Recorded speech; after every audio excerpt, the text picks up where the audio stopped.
Et si l'Église qui porte la vérité pour les derniers jours, se corrompait?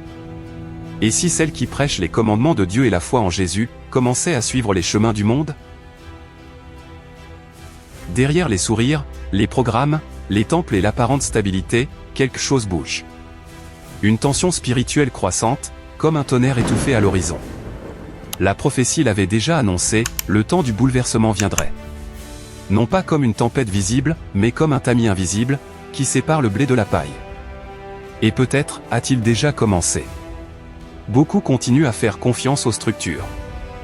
D'autres, à la tradition, aux dirigeants ou au confort d'une foi héritée. Mais la question qui résonne aujourd'hui est la suivante, et si l'Église était mise à l'épreuve en ce moment? La véritable fidélité ne se révèle pas dans les applaudissements, mais dans le silence de la crise. Car lorsque tout semblera s'effondrer, seuls ceux qui sont affermis dans le rocher resteront debout. Si vous voulez comprendre cette vérité et renforcer votre foi, laissez votre like et suivez la chaîne pour ne rien manquer. Partons ensemble dans cette aventure. Un risque réel, le danger de l'apostasie. La Bible n'a jamais caché cette possibilité. Avant le retour du Christ, l'apostasie viendra. Que personne ne vous séduise d'aucune manière, car il faudra que l'apostasie soit arrivée auparavant. 2 Thessaloniciens 2 verset 3. Il ne s'agit pas de spéculation. C'est un avertissement direct. L'histoire du peuple de Dieu a toujours été marquée par de grandes chutes spirituelles, venant de l'intérieur. Israël a été choisi par Dieu, guidé par des miracles, instruit par la loi. Et pourtant, il s'est éloigné de la vérité. Il a adopté des pratiques païennes, rejeté les prophètes et est allé jusqu'à crucifier le Messie lui-même. L'apostasie ne commence jamais de manière brutale. Elle s'infiltre lentement. Avec des concessions subtiles, des doctrines adoucies et des vérités relativisées. Aujourd'hui, le risque se répète. L'Église adventiste porte un message prophétique unique. Mais est-elle à l'abri de la déviation? Les Écritures et l'histoire disent que non. Car la plus grande épreuve du peuple de Dieu vient toujours de l'intérieur. Et vous, voyez-vous des signes d'apostasie aujourd'hui? Comment vous êtes-vous préparé à ne pas être emporté par ces déviations? Laissez votre commentaire et partagez votre expérience, nous voulons vous entendre. Ellen White et les avertissements. Bien avant les signes actuels, une voix prophétique avait déjà sonné l'alarme. Ellen White, messagère du Seigneur, n'a laissé aucun doute. Il y aurait un bouleversement au sein de l'Église. Une crise profonde qui ébranlerait les fondements de la foi de nombreux croyants. Elle a écrit. L'Église peut sembler sur le point de s'effondrer, mais elle ne s'effondrera pas. Elle restera debout, tandis que les pécheurs de Sion seront tamisés. Il ne s'agit pas de pessimisme, mais de préparation. Elle a révélé que des forces contraires à la vérité s'infiltreraient, déguisées en lumière, rongeant de l'intérieur les piliers de la foi. Mais elle a également précisé. La structure visible n'est pas la garantie de la présence de Dieu. La fidélité ne réside pas dans une plaque, un titre ou une fonction, mais dans un cœur qui reste ferme dans la parole. Alors que l'institution fait face à des vents contraires. Un reste demeure debout. Ceux qui ne négocient pas la vérité. Qui ne cèdent pas à la pression du système. Qui n'abandonnent pas ainsi dit le Seigneur, même lorsqu'ils sont en minorité. Ceux-là sont la cible de la promesse. Et aussi de la persécution. Le bouleversement a-t-il déjà commencé? Quelque chose est en train de se passer. Des changements subtils, des discours différents, des décisions discutables. Et beaucoup se demandent, le bouleversement a-t-il déjà commencé? L'esprit du monde a progressé. Le mondanisme déguisé en pertinence, le relativisme masqué par l'amour. Des doctrines qui étaient auparavant non négociables sont désormais considérées comme de simples opinions. Des thèmes tels que l'identité, la sainteté, l'adoration et l'autorité biblique ont généré des divisions au sein même de l'Église. Mais tout cela avait déjà été prophétisé. Le bouleversement n'est pas seulement une crise, c'est un processus. Dieu passe son peuple au crible. Il permet aux circonstances de révéler qui est vraiment ancré dans la vérité, et qui ne faisait que prendre place parmi les fidèles. Il ne s'agit pas de scandales isolés. C'est un mouvement invisible, mais réel. Car avant la pluie tardive, viendra la purification. Avant la gloire, vient l'épreuve. Et ceux qui ne supporteront pas ce moment, ne seront pas prêts pour ce qui va arriver. Dieu n'est jamais pris au dépourvu. Alors que beaucoup sont effrayés par les conflits internes et la crise spirituelle apparente, le ciel reste en souveraineté absolue. Je proclame la fin dès le commencement, et depuis les temps anciens, les choses qui ne sont pas encore arrivées. Ésaïe 46 verset 10. Dieu savait déjà. Chaque infiltration, chaque attaque, chaque tentative de déformer la vérité, tout cela était déjà devant les yeux du Seigneur. L'œuvre de Dieu n'a jamais dépendu d'hommes parfaits, d'institutions immaculées ou de dirigeants infaillibles. L'histoire sacrée est marquée par l'imperfection humaine et la fidélité divine. Il a conduit Noé au milieu de la corruption, guidé Moïse malgré les défauts du peuple, préservé Daniel à Babylone, soutenu Élie même entouré d'apostasie. Aujourd'hui, ce n'est pas différent. Le Seigneur est aux commandes. Et même si les structures s'effondrent, si les dirigeants vacillent, si les foules abandonnent le chemin étroit, Dieu a déjà tracé son plan. Rien ne le surprend. Aucune crise ne l'arrête. Aucune trahison ne le retient. La fidélité de Dieu est le fondement inébranlable pour ceux qui choisissent de rester fermes, même lorsque tout autour d'eux semble s'effondrer.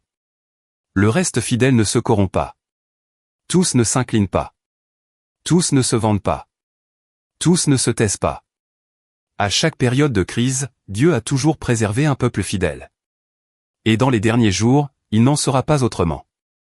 Voici la persévérance des saints, ceux qui gardent les commandements de Dieu et la foi en Jésus. Apocalypse 14 verset 12. Ils ne sont pas définis par leur titre, leur fonction ou leur popularité, mais par leur obéissance, leur fermeté et leur loyauté à la vérité. À l'époque d'Élie, alors qu'Israël s'était rendu à Baal, 7000 personnes sont restées fidèles en silence. Aujourd'hui, au milieu de tant de concessions et de déviations, Dieu a encore un reste. L'Église adventiste est le mouvement prophétique choisi par Dieu. Mais cela ne signifie pas que tous ceux qui en font partie du reste. Il y a l'ivraie et le bon grain. Il y a l'apparence et l'essence. Il y a ceux qui disent « Seigneur, Seigneur », mais qui ne vivent pas comme des serviteurs.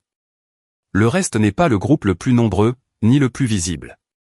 C'est celui qui résiste à la pression du monde, qui reste ferme face au changement et qui garde la foi même lorsqu'elle devient impopulaire. C'est ce peuple que Dieu utilisera jusqu'à la fin. Quand l'institution devient une cible. L'ennemi sait où attaquer. Il ne craint pas tant les discours, mais le message. Il ne se soucie pas des temples, mais de la vérité qui en émane. C'est pourquoi l'Église adventiste, avec son message prophétique, sa mission mondiale et son appel à l'obéissance, est devenue une cible stratégique. Le plan n'est pas de détruire de l'extérieur vers l'intérieur. Il s'agit d'infiltrer. De semer la confusion. De neutraliser. Satan agit avec subtilité. Il introduit des dirigeants qui relativisent la vérité, des idées qui affaiblissent les doctrines et des pratiques qui vident la sainteté de son sens. L'objectif est clair, faire taire les trois messages angéliques. La dénonciation de Babylone, l'appel au jugement, la convocation à la véritable adoration, tout cela dérange le système qui domine le monde. C'est pourquoi affaiblir le leadership, déformer la doctrine et compromettre l'identité prophétique sont des mesures calculées. Mais le peuple de Dieu ne peut pas être naïf. Le combat est réel. Et la résistance doit être ferme. Car celui qui abandonne la vérité pour préserver l'institution, perd les deux. Mais celui qui reste avec Dieu, même si cela lui coûte tout, est en sécurité entre ses mains. Le plan de Dieu, une Église purifiée. Dieu ne permettra pas que son Église reste souillée pour toujours. La crise n'est pas la fin, c'est le processus. Afin de se présenter à lui-même une Église glorieuse, sans tache, ni ride, ni rien de semblable, mais sainte et irréprochable. Éphésiens 5 verset 27. La purification ne viendra pas par des votes en assemblée, ni par des réformes humaines. Elle viendra par le feu de l'épreuve, par le tamis de la vérité et par l'action directe du Saint-Esprit. L'ivraie sera séparée du blé. Non pas par l'apparence, mais par le caractère. Non pas par les paroles, mais par la fidélité quand tout semblera s'écrouler. Dieu permettra à la tempête de venir. Non pas pour détruire, mais pour nettoyer. Non pas pour punir, mais pour préparer. L'Église passera par un sacrifice douloureux. Beaucoup de ceux qui occupent aujourd'hui des positions d'influence tomberont. D'autres, anonymes et méprisés, se lèveront comme des piliers de la foi. Le plan de Dieu est d'avoir une Église pure, vivante, sans tache du système, sans lien avec Babylone, sans alliance avec le monde. Et cette Église ne sera pas reconnue pour son faste, ni pour son prestige. Mais pour la présence du Saint-Esprit et pour sa fidélité inébranlable à la vérité éternelle. Le moment de choisir qui servir. Le moment de la décision est venu. La crise qui s'annonce ne laissera aucune place à la neutralité. Soit vous restez ferme avec Dieu, soit vous serez emporté par le courant de l'apostasie. Choisissez aujourd'hui qui vous servirait. Josué 24 verset 15. Pendant des années, beaucoup se sont installés dans la structure. Ils ont fréquenté les temples, occupé des postes, suivi des routines religieuses, mais sans engagement profond envers la vérité. Maintenant, Dieu appelle. Non pas à une adhésion institutionnelle, mais à un abandon total. La fidélité n'est pas une loyauté aveugle envers les dirigeants. C'est une obéissance courageuse à la parole, même lorsqu'elle remet en question le système. Ceux qui hésitent entre le confort et la croix ne résisteront pas. Ceux qui attendent la majorité resteront à la traîne. L'Église visible sera ébranlée. Mais le reste se lèvera. Et chacun devra répondre. Servirez-vous Dieu, même si cela signifie rester seul? Restez-vous fidèle, même lorsque les hommes autour de vous choisissent la voie large? Aujourd'hui, ce n'est plus le moment d'hésiter. C'est le moment de se décider. Dieu a déjà un plan. Même si l'Église est confrontée à la corruption et à la trahison interne, le dessein divin ne sera pas contrarié. Le reste fidèle ne fléchira pas. Même au milieu de la tempête, il restera ferme. Tel est l'appel, vigilance, fidélité et étude constante de la parole. La véritable Église ne sera pas la plus grande, ni la plus voyante. Mais celle qui reste inébranlable dans la vérité, quoi qu'il en coûte. Que chacun de nous choisisse de rester ferme, même si tout s'écroule autour de lui. Soyons le peuple qui n'échange pas la fidélité contre le confort, ni la vérité contre l'acceptation. Le moment est venu. La décision vous appartient. Restez sur le rocher.